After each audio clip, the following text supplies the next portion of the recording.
ये इलेक्शन और पिछले इलेक्शन के अंदर फर्क क्या है।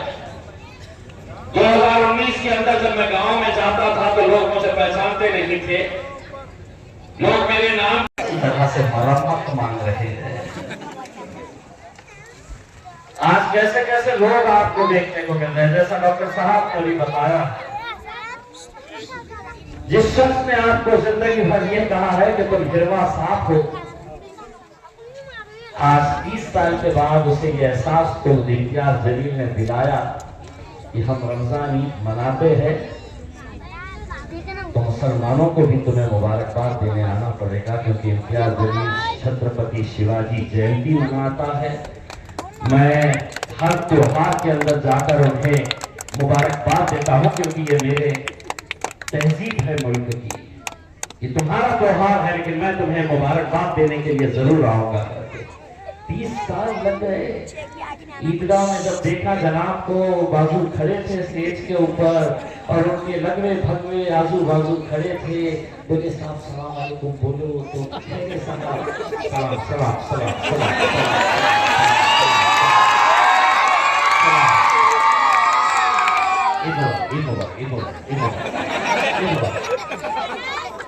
मैं सोचा वहीं पे खत्म हो जाएगा, तो न जाने कौन सी जमात में जाके आ गए।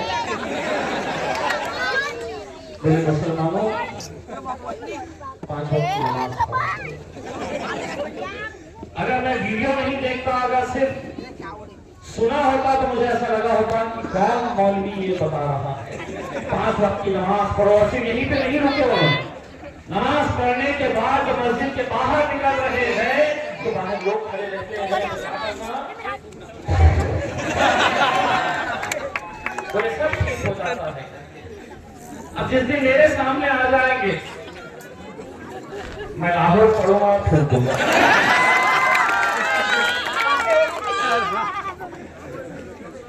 एहसास नहीं हुआ था कि ये कौन भी रहती है, कभी एहसास नहीं हुआ था, कभी एहसास नहीं हुआ था कि मैंने भी जाना ईद के मौके के ऊपर इन्हें मुबारकबाद देना।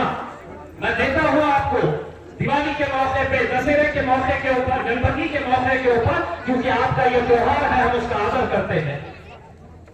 लेकिन इलेक्शन आया, अब तो ये हो गई, मैं ग्रामीण इलाके के अंदर जुमे की नमाज पढ़ रहा था, मेरी नजर इधर उधर दौड़ रही थी कि इमामों टोपी पहन के नमाज ना पढ़ने के लिए आ रहे हैं।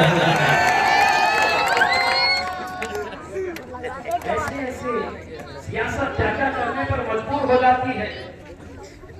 एक साहब तो सिर्फ झोली फैलाए शहर में घूम रहे हैं।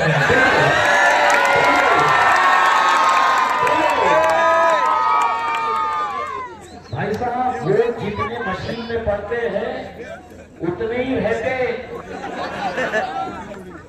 थिएटर के जैसा मामला नहीं है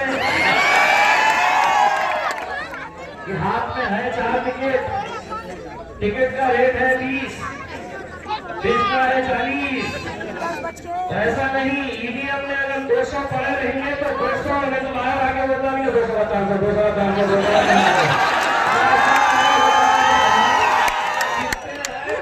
गिनना पड़ता, उतने काम किए जाते हैं। लोकसभा में आते बोल रहे, MP बनते बोल रहे, मेंबर ऑफ पार्लियामेंट अंग्रेजी में लिख के बता देगा मैं इलेक्शन नहीं लड़ता।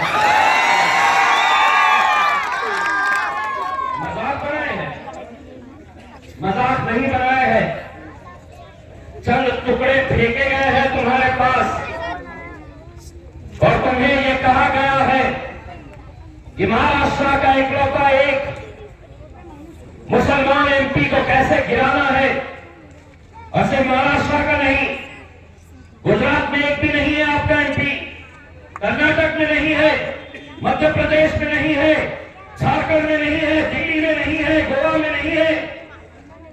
और अब इस बार 10 ऐसे राज्य हैं जहां पर आपको टिकट ही नहीं दिया गया। यानी कि इंशाअल्लाह 2024 में 10 राज्यों के मुसलमानों की, दलितों की रहनुमाई अगर कोई करेगा तो इम्तियाज जलील यहां से आवाज करेगा। दूसरी ये गैंग घूम रही है, अभी भी बैठे होंगे किसी के बंगले के ऊपर, बुलाते हैं आप शीरखुरमा पीने के लिए, शीरखुरमे के बहाने बुलाया जाता है। और क्या बोले, मोदी को वहां पे हराना है, कमजोर करना है, तो यहाँ पे इम्तियाज जलील को हराना बहुत जरूरी है। चंद्रकांत खैरे को वोट देना पड़ेगा हमारे को, ये मुल्क का बहुत अहम मसला है करके। अबे चिल्लरों, तुम्हारे घर की बीवी बच्चे तुम्हारा सुनने वाले नहीं है, तुम बाहर के लोगों से मांग रहे हो। तुम्हारे घर वाले तुम्हारा सुनने वाले नहीं है, जाके करते हो खैरे को वोट डालते। और तुम्हारे बारे में भी बोल रहा हूं, तुम जाएंगे ये सोचकर खैरे ढूंढेंगे कहां पर, और उंगली खुद ब खुद पतंग के ऊपर जाएगी।